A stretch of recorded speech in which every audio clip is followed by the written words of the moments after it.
أعوذ بالله من الشيطان الرجيم. بسم الله الرحمن الرحيم. لن تنالوا البر حتى تنفقوا مما تحبون وما تنفقوا من شيء فإن الله به عليم. صدق الله العظيم. لن تنالوا البر أي لن تصلوا إلى درجة الأبرار. نیکی کے اعلیٰ درجے کو تم نہیں پہنچ سکتے. حتیٰ تنفقوا مما تحبون، حتیٰ کہ تم وہ چیزیں خرچ کرو جو تمہیں بہت زیادہ پسند ہیں. جو چیزیں تمہیں زیادہ پسند ہیں نا، ان چیزوں کو جب تک خرچ نہیں کرو گے اس وقت تک تم نیکی کے اعلیٰ درجے تک نہیں پہنچ سکتے. وہ چیزیں، وہ مال تمہارا کہ جو سب سے بہترین مال ہے، اور تمہاری وہ چیزیں کہ جو تمہیں زیادہ پسند ہے، سب سے زیادہ پسند ہے، ان کو جب تک خرچ نہیں کرو گے اللہ کے راستے میں، تب تک تم نیکی کے اعلیٰ اور کمال کے درجے تک نہیں پہنچ سکتے. وما تنفقوا من شيء فإن الله به عليم، اور جو بھی تم خرچ کرو گے اللہ جل جلالہ اس کو جاننے والے ہیں. کل طعام کان حلا لبنی اسرائیل، یہاں پر یہ ایک اعتراض تھا اہل کتاب کا، یہودیوں کا. وہ کہتے تھے مسلمانوں سے کہ دیکھیں تم دعویٰ کرتے ہو کہ ہم ابراہیم علیہ السلام کے پیروکار ہیں. ابراہیم علیہ السلام تو اس کے دین میں اونٹ کے گوشت کا کھانا تو حرام تھا، وہ نہیں کھاتے تھے، تو تم پھر کیوں کھاتے ہو اس کے گوشت کو؟ تم تو حلال سمجھتے ہو اور کھاتے ہو. تو اللہ جل جلالہ نے فرمایا کہ یہ تمہارا اعتراض غلط ہے، اس لیے کہ ابراہیم علیہ السلام کے دین میں اونٹ کا گوشت کھانا حرام نہیں تھا بلکہ حلال تھا. کل طعام کان حلا لبنی اسرائیل، بنی اسرائیل کے لیے سارے کھانے حلال تھے، ہر قسم کے کھانے حلال تھے. الا ما حرم اسرائیل علی نفسہ، مگر وہ کھانا حرام تھا کہ جو اسرائیل نے، حضرت یعقوب علیہ السلام نے اپنے اوپر خود سے حرام کر دیا تھا. اور اس کی صورت یہ بنی تھی کہ حضرت یعقوب علیہ السلام کا عرق النساء یہ پیدا ہو گیا تھا، جس کی وجہ سے انہوں نے نظر مانی تھی کہ اگر اللہ نے مجھے شفا دی تو میں سب سے محبوب جو میری چیزیں خوراک ہے میں اس کے کھانے کو چھوڑ دوں گا. تو اس کو جو سب سے لذیذ، ان کے اس سے سب سے پسندیدہ جو خوراک تھی وہ اونٹ کا گوشت اور ان کا دودھ تھا.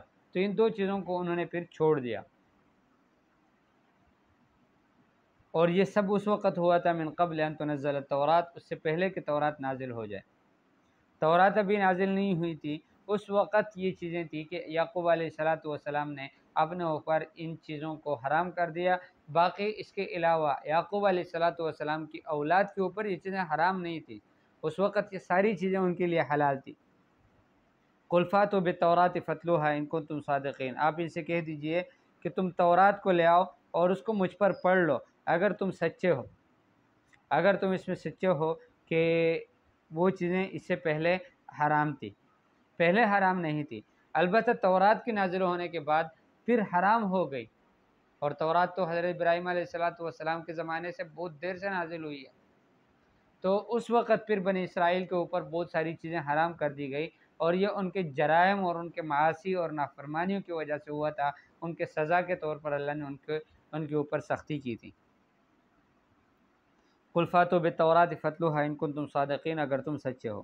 فمن افترى علی اللہ الکذب، پس جو جھوٹ باندھے اللہ پر، جو گڑے اللہ پر الکذب جھوٹ کو، من بعد ذلک اس کے بعد، فاولئک هم الظالمون، تو وہ یقیناً ظالم لوگ ہیں، یہی ہیں ظالم لوگ. قل صدق اللہ، آپ کہہ دیجئے کہ اللہ کے رسول صلی اللہ جل جلالہ نے سچ کہا ہے. فاتبعوا ملت ابراہیم حنیفا، پس تم اتباع کرو ملت ابراہیمی کی، حنیفا جو بالکل سیدھا سادہ ہے، سیدھا ان کا دین ہے، تم اس کے دین کی اتباع کرو. وما کان من المشرکین، اور وہ مشرکوں میں سے نہیں تھے.